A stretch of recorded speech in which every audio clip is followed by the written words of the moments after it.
The front door hits the frame so hard the pictures on the hallway wall rattle. Jason, what the hell is that sign doing in our yard? Laura's voice comes sharp. Hi. Already on the edge of panic. I keep my eyes on the same sentence I've been pretending to read for 10 minutes. The book's open, but the words are just black lines. Through the front window, I watched the metal stake go into the ground and watched the for sale sign sway in the breeze like a verdict. The house feels different now. Same beige walls, same rug that needs replacing, same TV on the stand. But the air is heavier, like a courtroom after everyone stands for the judge and sits back down, waiting for a sentence. She steps into the living room, breathing hard. She's still in her travel clothes, leggings, oversized sweatshirt, hair in a lazy bun that probably looked cute in a hotel mirror this morning. Now it just looks rushed, wrong. Jason, look at me. Her voice cracks on me. I turn the page of the book slowly, then finally lift my eyes. My chest is quiet. No shaking, no racing pulse. Just a flat, clean calm I hadn't felt in years. You see that? She jabs a finger toward the window. Why is there a for sale sign in our yard? I study her like she's a stranger who walked into the wrong house. Because, I say, keeping my voice level, the house is for sale. Her mouth falls open. It's not funny. What are you doing? We didn't talk about this. Take it down. I close the book, set it on the coffee table. The little thud it makes sounds final. I didn't put it there by myself, I told her. The court ordered the sale. It's part of our divorce. Silence. It's like someone hit mute on the whole world. Outside, the sign moves in the wind. Inside, Laura's face drains a shade lighter, then another. Her eyes search my face for the punchline. Divorce? She repeats, like it's a word she's only heard in movies. What are you talking about? We're not getting divorced. I lean back into the couch. Papers are filed. The judge signed an order to sell the house. Realtors already got the listing ready. I tilt my head toward the window. The sign just makes it official. She laughs once, short and ugly. No, you can't just decide that. You can't just sell our house. Jason, stop it. This is crazy. The thing is, I remember going crazy. Crazy is pacing the floor at midnight wondering why your wife's girls' trip comes with spotty reception and no details. Crazy is smelling a stranger's cologne on her hair and telling yourself it's nothing. This isn't crazy. This is paperwork. I didn't just decide. I say, you did your part. I did mine. The judge did his. Her eyes gloss over, but I watch closely. It's not heartbreak that hits first. It's fear. Calculating fear. House, money, lifestyle, all the things she thought were nailed down like that sign. Why would you do this? She whispers. I let a beat hang between us. The house feels like it's listening. Because we're done, Laura, I say. Have been for a long time. This, I nod toward the window, is just the first honest thing that's happened on this property in years. She shakes her head hard, like she can jolt herself awake. You can't just end a marriage like that. You can't just. You'd be surprised what you can do once you stop lying to yourself. Her jaw works like she's searching for a script that used to work on me. Tears, anger, guilt, sex, promises. Shuffle the deck, pull a card. But the trick's over. I already saw the wires. The clock on the wall ticks too loud. The afternoon light hits the dust on the TV. Somewhere down the street, a dog barks, and it feels a mile away. I stand up, not fast, not dramatic. Just a man stretching his back after sitting too long. My name's Jason Miller. I say, more to you than to her now. 44. I work for the Ohio Department of Transportation. Reflective vest, steel toe boots, coffee in a beat-up thermos that's older than half the guys on my crew. Laura stares like I've started speaking another language. I fix roads, I go on. I hold stop signs in the sun. I stand in ditches in January. I come home with salt in my hair and dust in my lungs. I pay my bills on time. I don't cheat. I don't hit. I don't scream. I nodded at the door and she tried to rip off the hinges. I let other people do that. I look back at the sign, white letters on red, swinging steady now. Before anybody judges that thing on the lawn, I say quietly, they need to understand the man who asked for it, and the marriage that rotted behind these walls long before the realtor showed up. Behind me, Laura says my name again, smaller this time. But this part isn't for her. It's for you.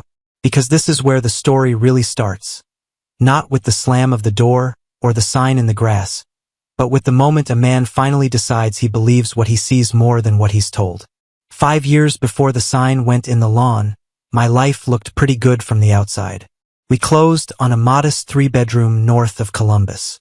Nothing special, nothing fancy. Just a straight little house on a quiet street where people still waved when they drove by. Patch of grass out front, just big enough to complain about mowing but not big enough to hire someone. A grill on the back patio. Folding chairs that left red lines on your thighs if you sat too long. I remember standing in the driveway that first night, keys in my hand, thinking, okay, this is it. You're a homeowner. You're a husband again. Try not to screw it up this time. Laura loved the house. 46, sharp as a razor, with that retail sales brightness she could turn on and off like a switch. She sold couches and coffee tables like other people sold Girl Scout cookies.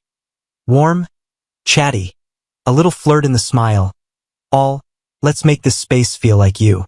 She walked through every room with a measuring tape, already matching paint colors to throw pillows in her head.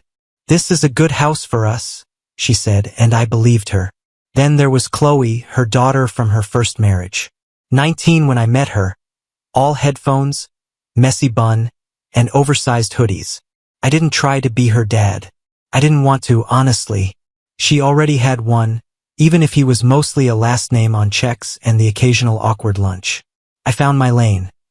Rides when her car died, looking over leases before she signed, the guy who knew how to grill chicken and fix a leaky faucet. She'd drop by with laundry and stories about group projects and bad professors, and I'd nod along, throw in a dumb joke, keep the fridge stocked with the yogurt she liked. Thanks, Jason, she'd say on her way out, a basket of clean clothes on her hip. Text me when you get there, I'd say, because that's what you do when you care about someone you're not allowed to claim. On paper, it was solid. 2 incomes, decent cars, dinners that were half frozen pizza, half roast chicken when I felt ambitious. Weeknights where the biggest drama was whose show we were watching. Me packing my lunch for the next day, her scrolling on her phone at the table, Chloe chiming in from a stool at the counter when she was around. We had inside jokes.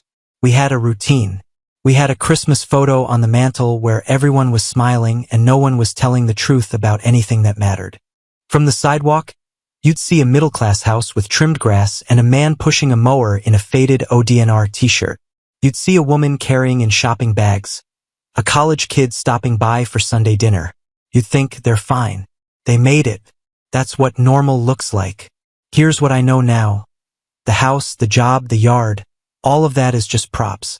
A marriage isn't drywall and paperwork. It's the honesty between the two people sleeping under the same roof. Ours looked good on paper. The rot didn't show up in the numbers. It showed up later, in the details that went missing, in the nights out that didn't quite add up, in the way "have fun, babe" started to taste like a lie on my tongue. But that came after. At the start, it was just a man, a woman, a stepdaughter, and a 3-bedroom that felt like a second chance. The cracks were there. I just hadn't learned how to look for them yet. Started as nothing. One Thursday, Laura came home from work dressed a little sharper than usual. Black jeans that actually fit, not the loose ones she wore on the sales floor. Heels instead of flats. Makeup blended cleaner, lipstick a shade darker. Extra perfume. Enough that it hit me before she turned the corner into the kitchen. She set her purse down, too casual. Hey, you mind if I go out with the girls from the store tonight? They're grabbing a few drinks downtown. I didn't even look up from the mail. Yeah, sure. Have fun. The last thing I ever wanted to be was that guy, the leash holder, the interrogator. My first marriage had its share of fights. I'd promised myself I'd never be the husband standing in the doorway demanding a full itinerary. So I reheated leftovers, flipped on the game, and scrolled my phone. Told myself this is what trust looks like. Grown adults having their own lives. She came back late. Not crazy late, but late enough the house felt different without her. Cheeks flushed, eyes bright, smelling like a bar, and something else. Cologne that wasn't mine. Something sharp and expensive. She laughed while she kicked her heels off. You should have seen this drunk guy hitting on all of us. Total idiot. Yeah, I asked, keeping my eyes on the TV. Oh my God. He wouldn't stop buying shots. She gave me just enough detail to sound real, not enough to actually say anything. No names, no bars, just downtown and the girls. There was a little voice inside me that circled those missing details with a red pen. I shoved it down. Next came the girls' weekend in Hocking Hills. Cabins, hot tubs, wineries, the whole script. She packed like a teenager, humming around the bedroom, tossing outfits on the bed. You'll be okay without me? She asked, wrapping her arms around my waist. I'm not 5, I said. Go. Have fun. The first night she FaceTimed me, but it didn't match. The camera stayed tight on her face. I heard bar noise, loud music, but when I asked, where are you guys at? She squinted like the name was on the ceiling. Oh, I don't know, someplace near the cabin, she said. Too loud to talk. The call dropped a minute later. Bad reception in the hills, she texted. When she came home, the recap was flat. No stories about her coworkers getting drunk, no funny waitress, no hiking trail that wrecked everyone's knees. Just it was nice and I'm tired. Laura was a detailed person. In furniture, it was fabrics, dimensions, delivery windows. At home, it was gossip, names, timelines. She remembered everything, until suddenly, about these trips, she remembered nothing. My gut twisted. Just a little. Just enough to notice. And then, like an idiot who wanted his life to stay simple, I twisted it right back into place and told myself what every man tells himself right before the truth blows his life apart. Don't be paranoid. She said, girls. You either trust her or you don't. I thought it was strength, giving her the benefit of the doubt. Turned out it was just the warm-up act for how hard reality was about to hit. There's a difference between a bad feeling and proof. For a while, I lived on bad feelings. Another girls' weekend. Another last-minute shift change. More vague stories. More, you know how we are when we get together with nothing solid behind it. The reception was always bad. Batteries were always dying. She was always in the hot tub or about to hop in the shower. Meanwhile, my gut was pacing the house like a caged dog. One night, I'm on the couch. TV's on mute, some game I'm not watching. The house is dark except for that blue screen glow. Her text comes in, going to dinner with the girls. Might be late. Don't wait up. I stare at the heart for a long time. I don't want to be the jealous guy. I don't want to be the man who snoops, who digs, who turns into the villain in his own story. But I also don't want to be a fool. So I open Facebook. I start with the woman she says she's with. Coworkers I've met at Christmas parties. I pull up their profiles, scroll their photos. Normal stuff, kids' birthday cakes, husbands on couches, dogs, plates of food. Then I scroll back to the last real girls trip they took months ago. Loud group selfies, matching drinks, captions full of inside jokes. I can practically hear their voices through the screen. That's what an actual girls' weekend looks like. Noise, names, proof. So I checked the dates from her recent weekends. The ones that felt wrong. On the nights she was supposedly out of town, one of her girls is tagged at her kid's basketball game in Columbus. Another posts a brunch photo with her husband. Another checks in at a local park. Same timestamps as Laura's texts. Headed to dinner with the girls now. Dinner with who? I start lining things up. Her messages on one side of the screen, their posts on the other. Texts from her saying, we're at the cabin, while her friend uploads a video from her own living room. My stomach drops, but my hands go steady. It's like watching a bridge collapse in slow motion. You don't sprint onto it screaming. You just accept gravity. Right there on that couch with my phone in my hand, the story changes. My marriage stops being a hazy feeling I can't quite name and becomes a list of timestamps and lies.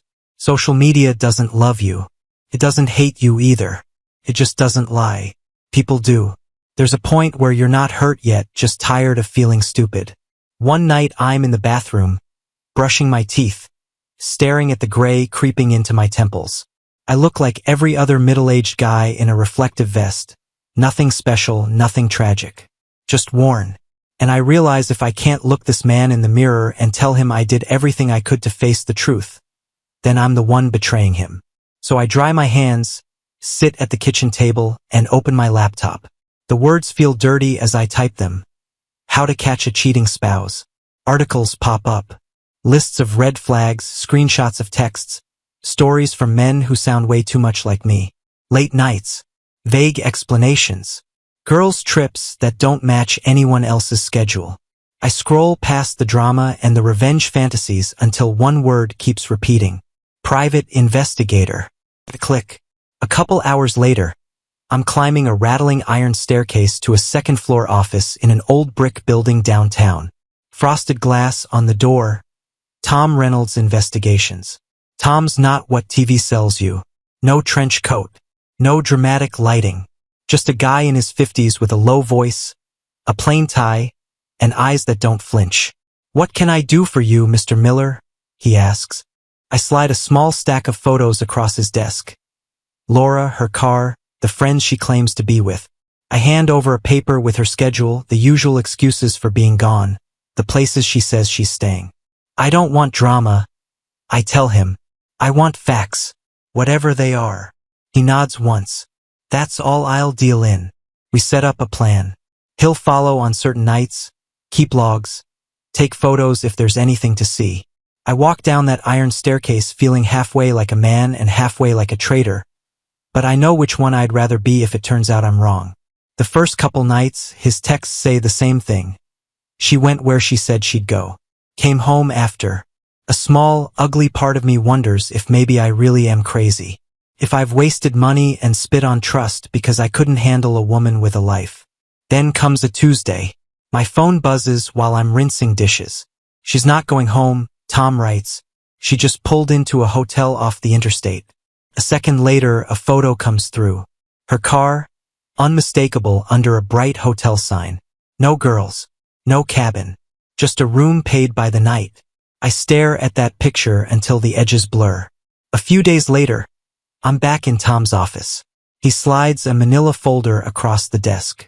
It's thicker than I expected. Everything's in there, he says. Dates, times, locations, photos, video if you need it for court. I open it. There she is, Laura, standing too close to some guy in a parking lot, holding his arm, kissing him like she's done that 100 times. Different nights, different hotels, same lies. I wait for the explosion, the rage, the heartbreak. Instead, something else happens. A switch flips. I don't feel love dying. I feel it shutting off like a light in a room I've already walked out of. By the time I close that folder, my feelings for her aren't screaming. They're done. Quiet. Finished. And that calm? That's the moment I know I'm not going to beg, or bargain, or scream. I'm going to end this like a man who finally has the facts on his side. The night after I get the folder, Laura curls up against me in bed like nothing's changed. Her head on my chest. Her hand on my stomach.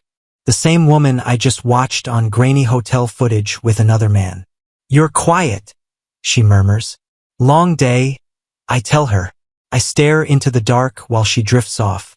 I listen to her breathe and plan my exit. Not the Hollywood kind. The boring kind. The grown man kind. Pens, passwords, patience. Next week, I'm in a different office. No iron stairs this time. Bright lobby. Plants. Diplomas on the wall. Erin Bennett, attorney at law. She's mid-30s, efficient, no fake sympathy. I slid Tom's folder across a desk for the second time. She flips through the photos like she's reading a grocery list. No gasps, no head shakes. Just, how long has this been going on? And whose name is on the house? I answer, house in both our names. My income is higher. Her job is solid but not great. No kids together. She leans back. Okay, in this state, infidelity doesn't change the asset split much. But it can kill alimony. Judges don't like rewarding people for burning their marriages down. So what does that mean for me? Ask. It means, she says, she doesn't get to blow up your life and still get a paycheck for the privilege. From this point on, you do nothing dramatic with money. No big transfers.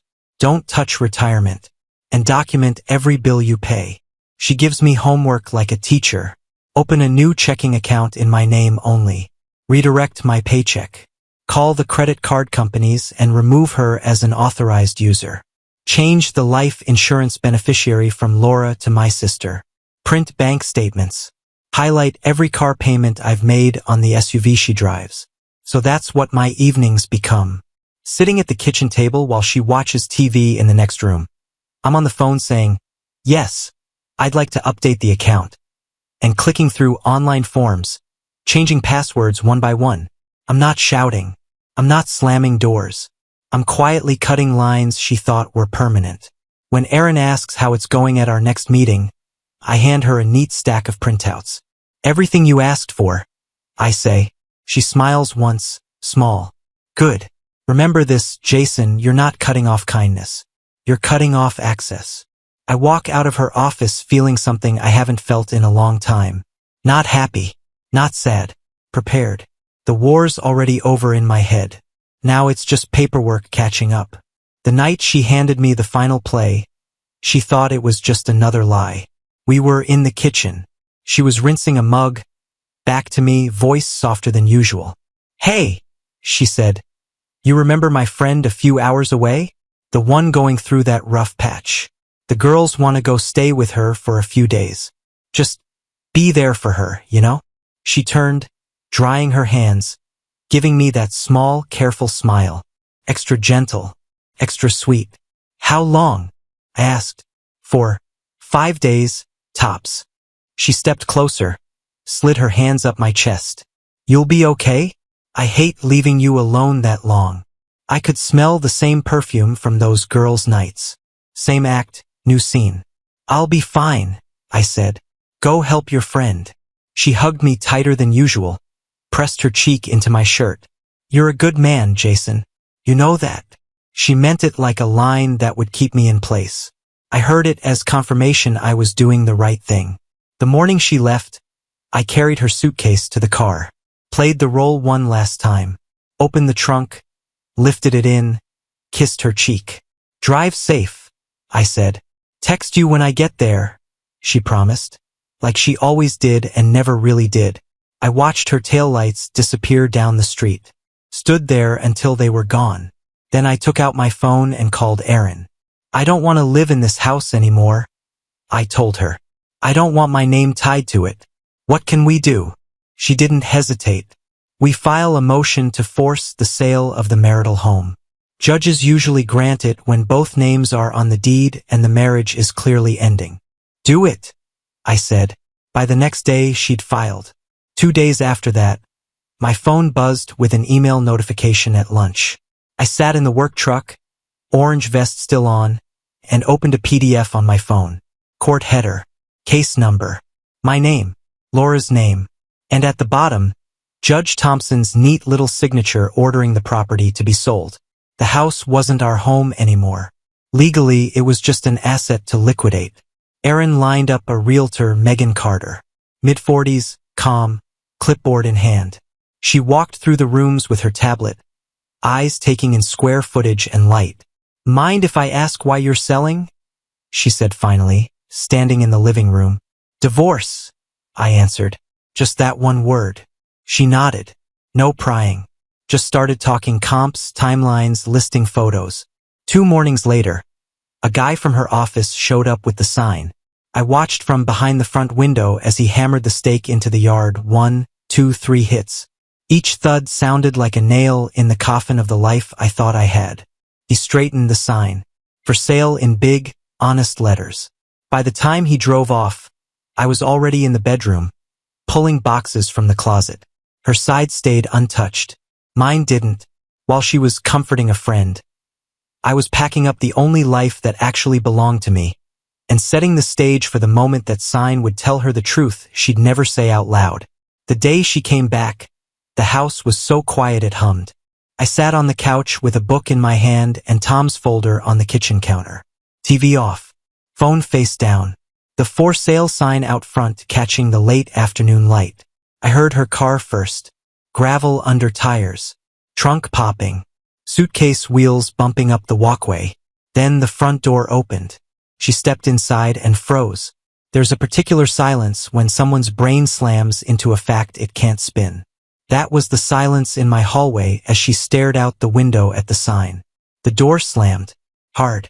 Then her footsteps, fast and angry, into the living room. Jason, what is that sign doing in our yard? Same line as before, but now I let it hang in the air. I closed the book calmly and set it down. We're selling the house, I said. The court ordered it. Part of our divorce. She actually laughed. A high, disbelieving sound. Stop. That's not funny. What are you talking about? The papers are already filed, I said. You'll be served this week. Her smile died slow. No, you didn't. You, Jason, we're not getting divorced. We had a rough patch, okay? But I stood up. Sit down. She hesitated, then dropped onto the edge of the couch like it might bite. I walked to the kitchen, picked up the manila folder and brought it back. Set it on the coffee table between us. What's that? She asked, voice thinner now. Open it. She flipped it open. First page. Her in a hotel parking lot, hand on some guy's chest, mouths too close to argue with. Next page. Different night, different hotel, same man. Her fingers started to shake. This isn't what it looks like. I actually laughed. Not loud. Just one flat, tired sound. Laura, it's exactly what it looks like. It's not a mistake. It's a choice. One you made over and over.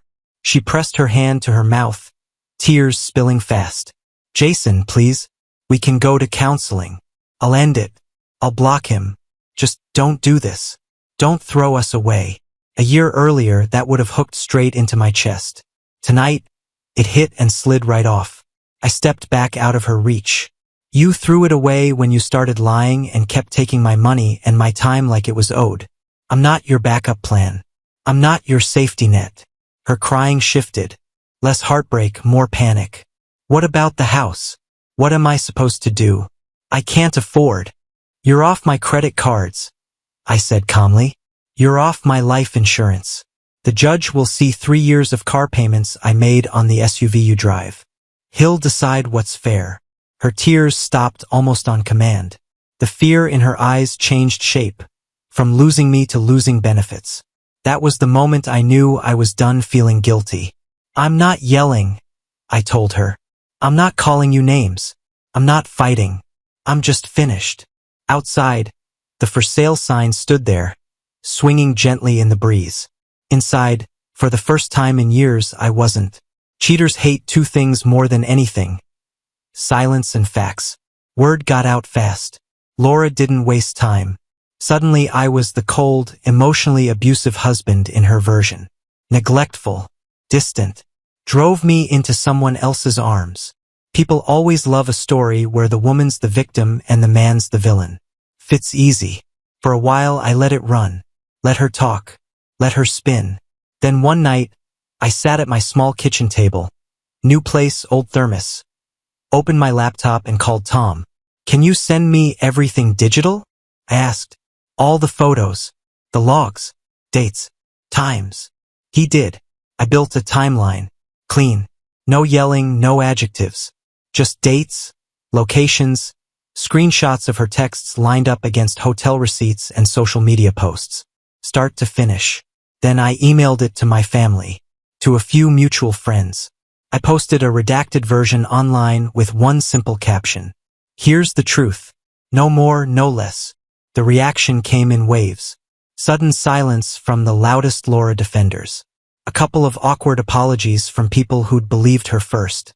Even one from her own brother. Didn't know it was like that, man. Sorry. Laura called, voice shaking with rage. You can't do this. I'll sue you for defamation. I almost smiled. Truth is a defense, Laura. My lawyer says hi. After that, she got quieter. The final hearing was in a beige courtroom that looked like every other government room I've ever been in. Fluorescent lights, scuffed benches, a flag in the corner. Judge Thompson up front, tired eyes, no patience for drama. Aaron laid it all out. The affair, the bills, the car I'd been paying for. Laura's attorney pushed for alimony, painting her as the wronged wife who'd lost her stability. The judge flipped through the file, looked over his glasses, and said, "Request for spousal support is denied." Just like that. Then he ordered her to reimburse me for half the car payments. Gavel. Case closed. Not with fireworks, just with the sound of wood on wood and a line on a piece of paper that said we were no longer anything to each other. The house was sold to a young couple expecting their first kid. I watched them measure the living room and argue about where the TV should go. Good for them. They were still in the stage where trust is assumed, not proven. I moved into a small one-bedroom near my job. Beige walls, old appliances, thin carpet. No memories soaked into the place. No ghosts, just quiet. My life got simple. Work, gym, fishing, long drives with the windows down. Beers with my buddy Mike where we talked about football and breaks and aging parents instead of lawyers and lies. A year later, an envelope showed up in my mailbox. Her handwriting on the front. I stood by the dumpster, opened it, and skimmed pages of apology explanations. I wasn't myself back then, and I'll always love you in some way. I read it once, then tore it into pieces small enough that no one could ever tape them back together and dropped them in with the trash. That part of my life was garbage. It belonged there. So here's what I know now, talking to you man to man. Love without trust is just a long con. Being loyal to someone who treats you like a backup plan isn't noble. It's self-betrayal. You're not a consolation prize. You're not an insurance policy. You're a man who gets one life and one spine. Don't waste either on someone who thinks both are theirs to spend. That cheap plastic for sale sign in my yard? It wasn't the end of my life as a husband. It was the first honest line in the story of the man I finally decided to be. Subscribe and stay one step ahead of cheaters. And trust me, the next story makes this one look like a fairy tale.